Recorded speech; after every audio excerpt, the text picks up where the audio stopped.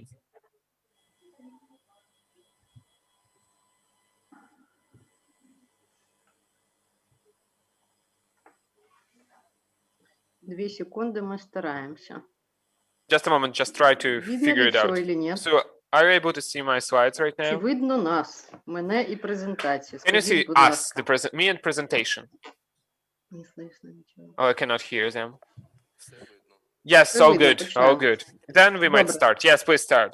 Друга доповідь. So the Ми second хочемо talk. поговорити про покази до видалення. We would like to talk about the ILM при indications травмі to ока. get rid of Я, ILM чесно in case кажучи, there не is the знаю, eye як trauma. правильно I still do not перекласти, know чи how to внутрішня interpret it. погранична, чи прикордонна, чи навіть так Internal сказано, limiting межева. membrane, ILM. Yep, so the correct Видите? interpretation Все-таки is правильно. ILM. Ну, я, з Okay, вашого дозволу, я so буду казати I'm going to абревіатуру say ВПМ. the ВПМ ILM, – це in case єдина you стінна allow me. мембрана сітківки, саме So, внутрішній шар the складається з internal 4 елементів: membrane колагенові волокна, has протеоглікани, the most сполучні internal ion, which базальна has four мембрана, саме elements, which наявність базальної collagens are мембрани, як ми пам'ятаємо з гістлу, і свідчить protoglycan, про істинність мембран. Плазматична мембрана basal мілових membrane and клітин, plasmatic а membrane можливо of інших Muller явних cells клітин. and maybe other Останній glial пункт, cells. в принципі, являється The таким last питанням one для is дискусії, тому що вважається, що видалення ЛМ призводить до дегенеративних змін the last мілових one is actually the most important because it is considered to lead to degeneration of those cells, and that's why it is not recommended to get rid and do the removal. So the thickness is around 3.5 microns. So the indication to get rid of ILM, that's the macular rupture, also the retinal detachment with macular rupture, epiretinal fibrosis, detachment or the rupture of ILM. I had just one case of this one. We did not have camera at that moment, and I cannot fix it. Then also penetrating traumas and all of those conditions actually in the foreign, закордонній літературі. in the foreign іноземній. literature. Дякую Yeah, за thank you, допомогу. thank you. The foreign Іноземній one, because літературі, Ukrainian is challenging. називається Yes, in the foreign articles it is called процеси. Відчарування сітківки ускладнене ПВС, Sub-ILM наскрізні processes. поранення та інші ситуації. So Я не different буду kind of про situations. I'm not going to травматичний get a little розрив bit дуже more in багато details, and I'm not going to казати. describe it Тільки in скажу, details. частота I'm just going to say 1,4 при закритій травмі, при 1.4% in відкритій case there is 0,15, an можливі додаткові closed причини wound лазерне and пошкодження, 1.15% in case there is an спалахи open світла, trauma. So електротравма. it might be lasers, it might be electricity, it might be different kind of causes. So it differs from the idiopathic, that these are young patients, they usually Різко are розвивається, men. немає відшарування задньої гіалоїдної мембрани від There is тромакулярної тракції, no і detachment є of the схильність posterior до hyoid спонтанного membrane, закриття and there навіть is до spontaneous 44%. closure, even up to the Це один з 44% of можливих cases. So that's one of the possible патогенетичних механізмів, які pathogenetic прогноз залежить, звичайно, від prognosis. сукупної патології, So скловидного pathogenic типу, mechanisms of хорідеї, prognosis, it depends on Бернерські the помутнення, concomitant гемофтальні, diseases, ретинальні on the кровили, retinal, the розрив судинної choroidea. оболонки, So it пошкодження might be пігментного Berlin епітелію, субретинальний getting bad фіброз. Є hemophthalmos, дві точки зору, subarachnoid що fibrosis, зробити. and quite a lot Спостерігати of не other потрібно, треба complications. оперувати якомога So швидше, the treatment або of спостерігати. ALM, Не we should not потрібно observe оперувати. І or все ж таки and do треба not perform the намагатися surgery, and we should деякий час observe and спостерігати. perform Останні роботи surgery. свідчать про те, що Yeah, but we really need спостереження to терміном 3 provide the місяці surgery. Yeah, so the призвело follow-up до in 3 того, months що is actually макулярні might lead розриви that the macular закрились ruptures навіть у was caused even in 67%. 67% of the А patients. якщо So є істозні in зміни case there are some краю kind of розриву, то це changes on the edge of the rupture, it's a negative такий фактор. Але по factor, of своєму course. досвіду я But знаю, що according to дуже my часто ці experience, I хворі, would like якими to say кажемо, треба спостерігати, потім ці хворі we need to follow up those patients and need to observe them. Це Because sometimes those patients might be lost in follow-up. вже багато разів бачили, So тобто probably є maybe you've комбінація seen it a lot of розшарування times. сітківки з That's the макулярним combination of розвитком. the Не retinal можна detachment сказати, and що це дуже TMP. такий частий стан, це навпаки дуже So рідко, with коли the периферична macular макулярна, rupture, але тут внутрішня погранична but over here you may see that мережева internal мембрана limiting дуже membrane щільно ILM пов'язана. is really Стандартно tightly розставлена attached. потім пертордікаліном So we use і pertordicolite in газовим this case, and we тампонадом. use the gaze tamponade. В літературі описані дуже рідкі випадки In the комбінації literature, травматичного there are макулярного not a lot розриву of і гігантського розриву cases of the сітківки, який combination of також розташований gigantic в макулярній or зоні. giant rupture of Вам the всім retina and відомо ILM. So all of you know різні this technique, and you know different kind of techniques, АЛМ-техніки, я не буду на цьому different ILM flap techniques. I'm not going to зупинятись. get Ви too much знаєте, into details що about that. You know темпоральний that the лоскут, він temporal має flap, такий it has, so to say, думка, що це there is some opinion має about it. переваги, тому що не So this kind of викликає flap might have some advantages because it does not lead to dissociation of the nervous layer in the papillary macular Приклад ми цей вже part, дивились, and we зараз have ще seen ми this цікаві example. випадки There are some подивимось. couple of other interesting cases going on over here. Що зависло, що ли? Yeah, something is just not working, it's Ага, lagging. от Okay, ще yeah, here it інтересний works. такий момент, Yeah, another про interesting що scene which я is needed to казала be в mentioned, what самому на I have початку, mentioned in причини the early beginning. суб-АЛМ крововиливу. Це The possible синдром causes of Терзона, sub-ILM Вальсальва hemorrhages, ретинопатія. that's the До речі, Terson нам syndrome. сьогодні Actually, ми today розпоряджували одну we have хвору, вона, до hospitalized one речі, зі Львова, patient. я не називаю She's from прізвище, Lviv. нічого, то, що кажу, зі I'm Львова, not going to немає name, конфіденційної інформації, I'm not яка не give мала it in any травми surnames. And ока, травми yes, she's from Lviv, голови, and she але вони did вчора not have a trauma of катались на head, but атракціонах, they після were чого зір у having молодої some жінки fun yesterday, 27 and after років that, пропав. І 28-year-old сьогодні ми patient діагностували lost her ретинопатію Вальсальва. Шейкін lost бебі her синдром і vision, тупа травма ока. and we diagnosed В Terson літературі дуже syndrome це рідкі today, випадки описані, коли and навіть she є was blind. There мембрана are some kind of субвентринальна those після макулярного symptoms. крововиливу There are some лазерного even шоу cases і when there is the розрив ВПМ. sub-ILM hemorrhages, Це and я also дуже the довго не rupture of буду ILM, and зупинятись. that was the Збереження main reason. ВПМ-фове So це that's теж how she така was дуже непогана visited the думка attractions in Odessa. для розвитку Yeah, so I'm not going to develop this запобігання idea розвитку anymore. дегенеративних змін. Контузія очного яблука, So the contusion масивний of крововилив, eyeball вітріошизис, ви бачили, є перитональний vitreosis, as you фіброз, may see, багато дуже інтраретинальних quite a lot of крововиливів, fibrosis, a lot of hemorrhages, дегенеративні зміни, macular виділяється degenerative changes, інтерретинальний фіброз, epiretinal fibrosis. фарбуємо ще раз, видаляємо Yeah, we ВПМ. just І, use в принципі, once more в цьому випадку я вирішила залишити this approach, фове, and in поки this воно case знов scenario, фарбується. Зараз ми we just leave as спочатку it час is. трошки ревізію Now, робимо, not і to spend потім any more time, we'll be just doing the revision in трошки here, and after that, підстрижемо, we are just going вітріотому, to зменшимо decrease the залишки vitreotome. So we are ВПМ. going to decrease the Так, leftovers of цей випадок, LPM. ми вже And this якось is не the case. показували, він наштовхнув мене на деякі такі ідеї. And this is the case which gives me наскрізне some поранення. ideas. This is the Приблизно penetration. через 6 місяців ми видаляємо ВПМ, After тому що 6 розвивається months, перитональний we фіброз, actually get rid макулярний of набряк, ILM і because дуже of the macular висока edema and гострота зору because побачила. Але що of мене the турбувало, що all the є issues that такі are наскрізні connected with поранення, this. які But there are розташовуються some of the дуже близько penetrations which are located до really серця closely ока, я б сказала, це to макула the і heart до of an зорового eye, нерва, to the де macular, не можна or to the nerve, where you виконувати cannot perform хоріоретинектомію, яку chorioretinectomies. дуже хочуть поширювати. І це такий випадок And that's the цікавий. main reason Молодий why хлопчина, it's який not possible to do it. якимось предметом по патрону, звичайно, стався вибух. Ви мене Yeah, and чуєте? of course, yeah, could you able to hear me? There was an explosion actually for Ілля this порвалась. patient. Yes, yes, we do Да, hear you. вибачте. Okay. Yeah, sorry, I'm just Макулярний clarifying. розрив, наскрізне поранення парамакулярно біля Yeah, paramacular судинної pain. верхньої аркади. В цьому And випадку also я there was this сформувала penetration near the темпоральний macula. флеп. In this point of view, in order to perform Приміряли, the він surgery, I підходить. created the І я flap, вирішила в temporal таких flap, випадках and we видаляти saw that it внутрішню actually works and the пограничну size is мережеву correct. And I мембрану saw that maybe we need to get навколо rid of the internal limited вихідного membrane, отвора, щоб не ILM, виконувати and we хоріоретинектомію. should do it in order not to perform the Зараз показують, що chorioretinectomy, не because розвивається the якийсь follow-up тракційний articles момент. show Але that що there are хочу no сказати, traction що внутрішня complications, погранична but the internal мережева limited мембрана membrane дуже щільно пов'язана is в цих зонах і не extremely так tightly легко її attached, видалити, як and it's хотілося. not that easy to get rid of Вітріотомом it as it seems. висікається Vitreotom is всі used in order залишки to крови у get rid of вихідному all the ранньовому каналі. leftovers Останній of випадок хочу вам показати теж blood. And the наскрізне last clinical поранення. case, also the Ну, penetration где-то trauma. еще быть, как не в макуле. Yeah, it Макуле should be in входного macula. отверстия. Yes, І що ми it робимо? is in macula. And what Вітректомія. do? We do vitrectomy. Ну, де тут робити, наприклад, So where to perform it? How to Я perform не vitrectomy? бачу I сенсу в cannot even цьому, imagine тому that. видаляємо That's why we get внутрішню rid of the мережеву internal мембрану для limited membrane. профілактики тракційного якогось відчарування, So there was no профілактики перитонеального tractional фіброзу. or any kind Дякую of всім за увагу. similar things. Якщо And є that's why I питання, wanted just to ми thank раді you for that. відповісти. In case you have any kind of questions, feel free to answer. Yeah, thanks a lot, Natalia, for this great talk. Are there going to be any kind of questions to Natalia? No questions. Good. Спасибо всім. Yeah, thanks a lot to everybody. Thanks a lot, Дякую, Natalia, дякую. once more. Yeah, thanks. And the last talk for today in this session. Оксану хоть послушаем. Пусть Оксана будет. А, ты сейчас? Можливості вітральної хірургії після діасклерального The видалення possibility of vitreoretinal surgery after removal of intraocular foreign body from the posterior part of the eye. Dr. Siddhartha Tresta. Natalia, please turn off your sound.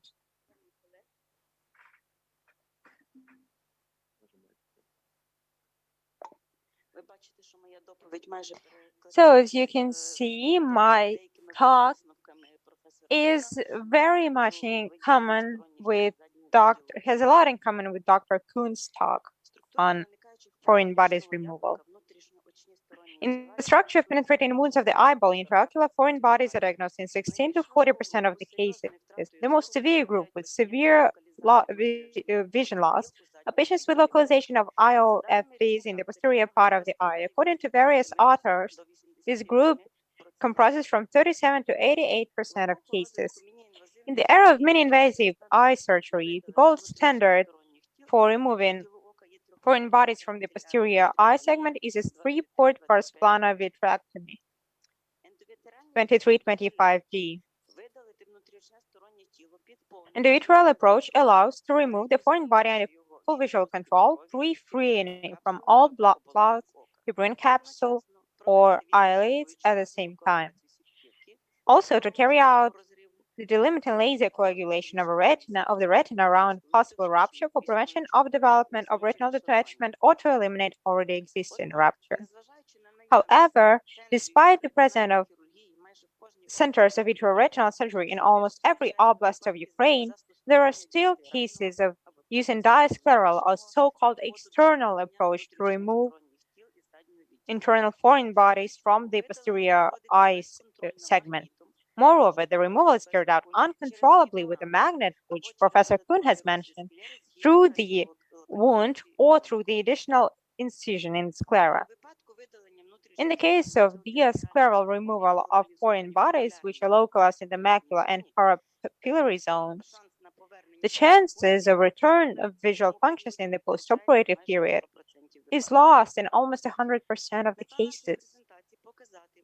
The goal of our presentation is to show possible complications and problems encountered by the vitreoretinal surgeon after using a diascleral external approach to remove foreign bodies from the posterior part of the eye, especially if the foreign bodies were inserted into the retina and choroidea. We will have a look at some clinical cases of foreign bodies removal and what we see during vitrectomy. In this case, it was a penetrating sclera wound at 4 hours, 4 millimeters from limbus. Sclerally, foreign body was removed at 8 hours because that's where the X-ray showed the localization. And we also performed additional cut and removed the body.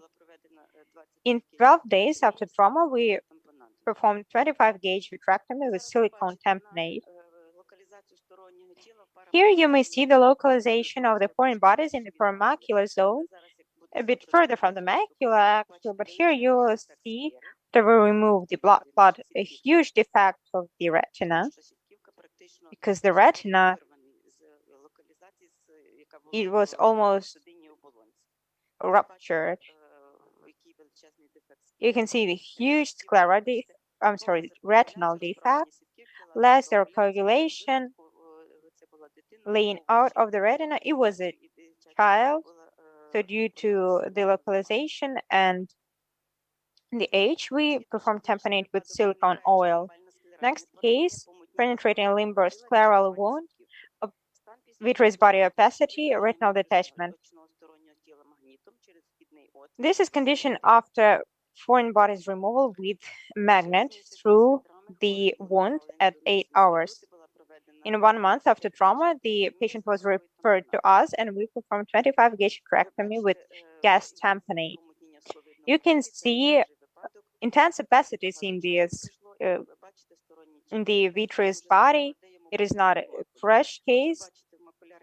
And of course, in the macula, right in the macula, there was the foreign body, which was removed in the outpatient clinic where the patient lives with an external magnet.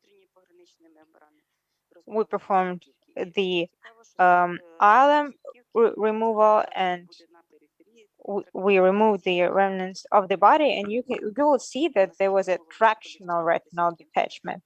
The macula was so tracted. In the periphery, we can see tractional retinal rupture, laser coagulation, and gas tamponade. You see that the retina was fortunately evened out, and the foreign body was in macula, but not in the fovea. Another case, penetrating scleral wound, hemophthalmos, retinal detachment. This is conditioned after the removal of the foreign body with a magnet through the wound, and in 5 weeks we performed vitrectomy. You see the massive vitreoretinal flap, and this flap was being formed while we were extracting the foreign body. And when we cut it, we can see that the foreign body was papillary, right at the nerve disc. And there was traction of the retina. There is a neovascularization in the flap. There was hemorrhage. We have to perform irrigation in order to increase the intraocular pressure a little bit.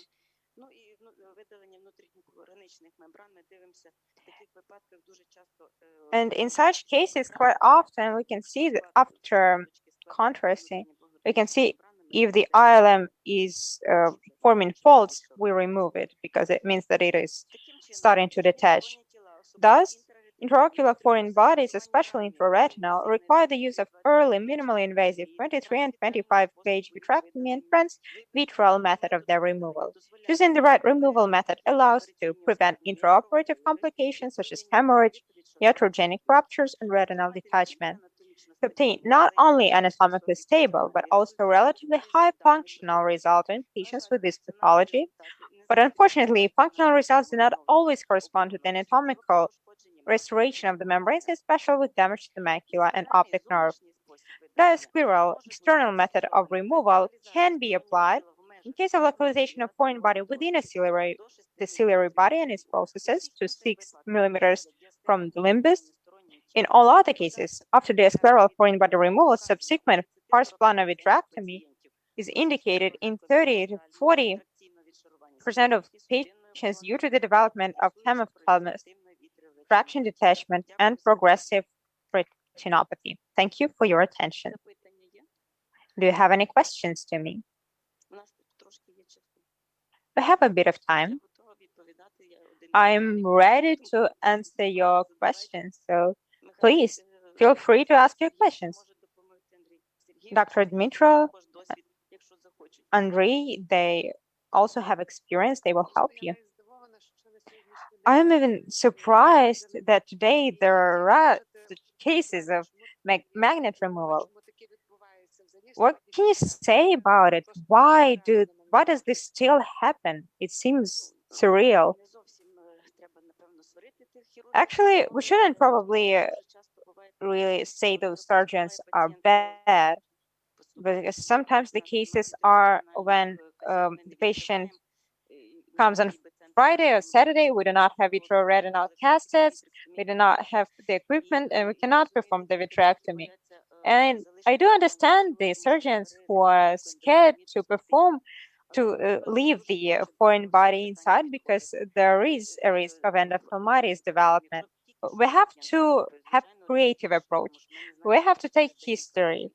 Of course, if the patient comes in, if it is a fresh case, we don't know what will happen in a few hours. But if there's been 24 hours or more after the trauma, the eye is calm, it's okay, we probably can risk, and actually we have to refer the patient to the center of vitreoretinal surgery, to the closest center. But no one has canceled antibiotics. We have to inject them parabulbary. And actually there were a lot of works and a lot of talks at the congresses and a lot of discussions. The surgeons were even arguing about systemic antibiotics. And the latest data show that in 2021, actually, there was a study that showed that systemic antibiotics are prescribed, should be prescribed. You can argue with that, but the latest work are recommending to prescribe systemic antibiotics. Regarding vancomycin ceftazidime, they are not completely harmless. So if endophthalmitis is already there and you cannot refer the patient to surgery immediately, of course, we have to use the doses that are described in literature, in the orders of the Ministry of Health, in our guidelines, national guidelines. But if there is a possibility to not inject, if we see that there is no risk of endophthalmitis, there is no need to inject antibiotics as a prevention. And actually, vancomycin is quite toxic. Dr. Oksana, can I ask a question? So I know that you perform combined surgery, emulsification with vitrectomy, and in such cases, what is your opinion? What is better, to remove small foreign bodies diaspirally or through the interior wound if there is already a wound in the cornea? Because we had this discussion and there are different views. Of course, these discussions are probably eternal and they're still continuing in the literature. So if the foreign body is very small, you can remove them. You can expand the sclerotomy and remove them. But if it is quite big and you are just removing the cataract, it is better to do posterior capsulorhexis and remove them through the interior segment. If the foreign body is big, it is better not to do it through the cornea. I just recently had a case, quite a big case in this military hospital with the guy from the ATO zone. He had huge foreign body in the eye, so we performed sclerotomy. So the question remains, if the lens is fully transparent, there is no opacity,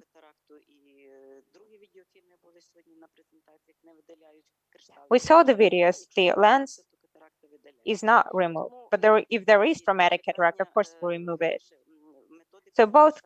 So the technique is still up to the surgeon. It's surgeon's decision. Thank you, Dr. Oksana. I have a question regarding the surgery you showed in the video. There was a primary uveal cataract removal. And my question is, how do you perform? What's your opinion on removal of VPN in traumatic detachment surgeries and foreign bodies, intraocular foreign body surgery? I've shown that almost always we contrast the macula if we see that the folds of the internal limital membrane are there. If there are folds in the ILM, we remove it. If, like Dr. Natalia showed, she had cases of penetrating wound, I had a non-penetrating wound, just foreign body in the macula. Of course, we remove it because for sure there will be perimacular fibrosis. And in traumas not associated with foreign bodies, still, if there was complete retinal detachment, if it was massive,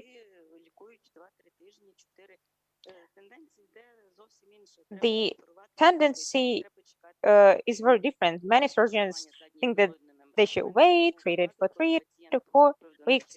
The current approach is different. You have to perform surgery as soon as possible. We had this case of this boy who was in many hospitals for 7 months. He visited doctors after his trauma, and when he came to us, he had complete retinal detachment. So our opinion is many surgeons think that they have to wait for 2 to 3 weeks and then perform the vitrectomy, but we have to perform surgery as soon as possible. And in most cases, we do remove the ILM. Okay, thank you. I would also like to share my experience. All endophthalmitis cases now, and including the traumatic cases, we perform surgery using povidone iodine solution and BSS, and we have quite successful surgical outcomes. Do you use the same technique? Dr. Helena has huge experience with povidone iodine. Dr. Helena, will you say a few words?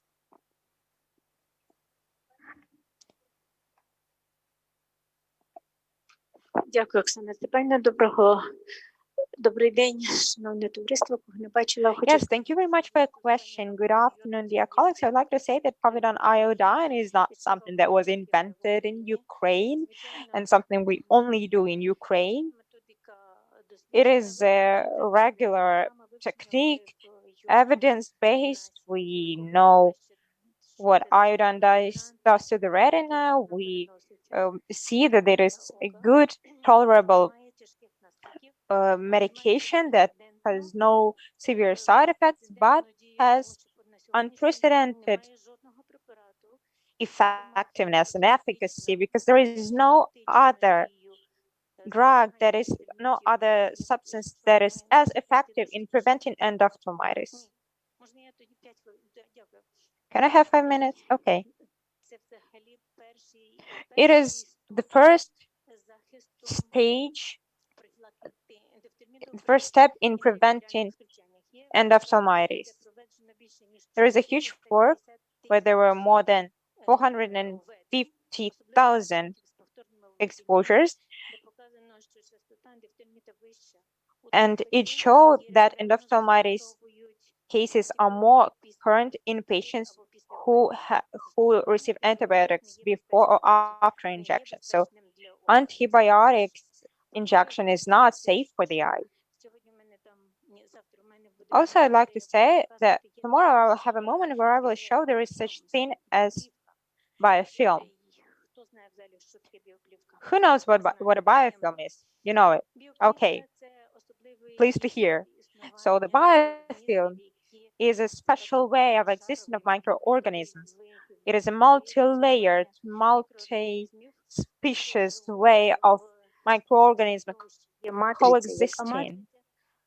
The microorganisms exist in the matrix that protects them from detergents, antibiotics, and any other antimicrobial substances. And the sensitivity to antibiotics in biofilm living species and free-flowing species, it is by 1,000-fold bigger, higher. The resistance is much higher in the biofilm existing species. Regarding the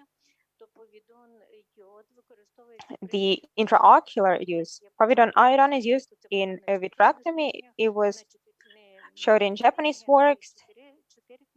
It was 4 cases at first, then there were more. There was a clinic that used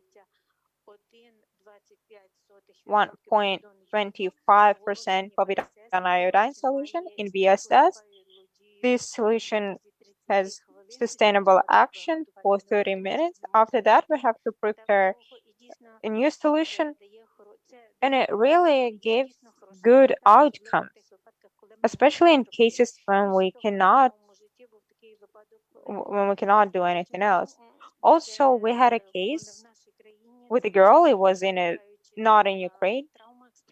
It was trauma with penetrating wound, and she needed neurosurgical intervention. So what was in that eye, only God knows. It could have been clay or rocks. And she received intravitreal povidone iodine, and there is a dosing in the literature. I didn't even know it was possible. I used to always treat endophthalmitis on the day of admission, and I was really surprised that this case was so delayed. And for this girl, I gave her intravitreal povidone iodine. I did it once,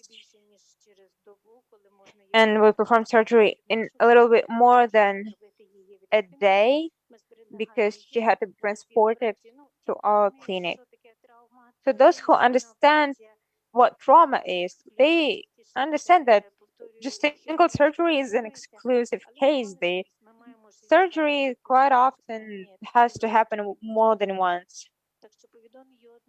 So yeah, povidone iodine has a wide use, not only around the eye, but also inside the eye. I have to also say that irrigation, it is also described in the literature. Frequent irrigation with low dosing of povidone iodine is equal to 3-minute action of 5% of povidone iodine. So we can just use the solution as droplets to disinfect. There are also studies that show the contamination of anterior chamber liquid using 5% povidone iodine for 3 minutes or every 30 seconds in very low concentrations. There are different opportunities. So thank you, Dr. Oksana, for such an unexpected opportunity Оксана for me to Степановна, если talk. можно пару слов Thank добавить? you, Dr. Oksana. Да, Can I add a few words? Okay. В принципе, So, мне хотелось тоже про эндофтальмиты сказать I would like to буквально say a пару few слов. words after endophthalmitis. Как вы, Оксана Степановна, знаете, мы As вместе Oksana с вами Stepanovna, работаем, мы you разом з know, вами we work працюємо в together. одному We відділенні, work у нас дуже together in the багатий same досвід department. We have у the rich лікуванні experience in ендофтальмітів. treating endophthalmitis. Я не можу сказати, чи це I добре, чи cannot погано, say whether it's що good or ми bad, з вами не that we використовували we розчин. have Але я not хочу used this сказати, що ми solution. маємо гарні результати. But I gotta say that we have good Тобто я можу outcomes. помилятися, але це I не may be значить, що wrong, треба зараз but кожному it doesn't хворому з mean that ендофтальмітом. each patient Це with може endophthalmitis бути особиста has така to get. думка. It might be my Робити personal opinion. вітректомію Not з every повідоном patient has йодом, to get навіть розчиненим. vitrectomy with Ми povidone навіть iodine, після even ендофтальміту могли diluted. отримати результати і одиниці. Да, ми могли After втратити і vitrectomy, око with як орган, але це дуже маленький single відсоток після vitrectomy, we received вітректомії. Це very перше. good Було запитання, results. якщо ви дозволите, буквально Also, пару слів про видалення there was a ВПМ question on при відшаруванні ILM сітківки або removal after наявності retinal внутрішнього detachment очного стороннього or тіла. in Якщо case просто of є внутрішнє очне intraocular foreign стороннє тіло, body. макула інтактна, If то there is a взагалі не потрібно foreign видаляти body, but the внутрішню macula is пограничну intact, мембрану. you do Тобто, not якщо have to вона є, remove the так задумана ILM. природа, то, If it is знаете, как there, Маяковский, то если the звезды nature put it зажигаются, то there. So, кому-то это нужно. То есть она же нужна для чего-то. as То есть Mayakovsky просто said, if видалити it is її, there, someone needs it. думаю, не найкращий So, варіант.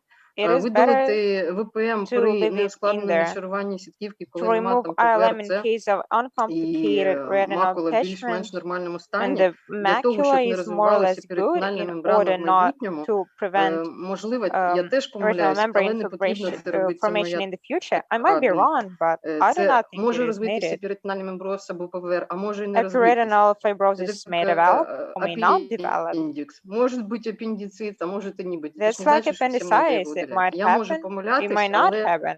я Doesn't mean вирішила that we це have to сказати. remove Дякую. appendix in everybody. I might be wrong, but I decided to just express my thoughts. So at this moment, we'd like to close up this section and see you soon. Thanks.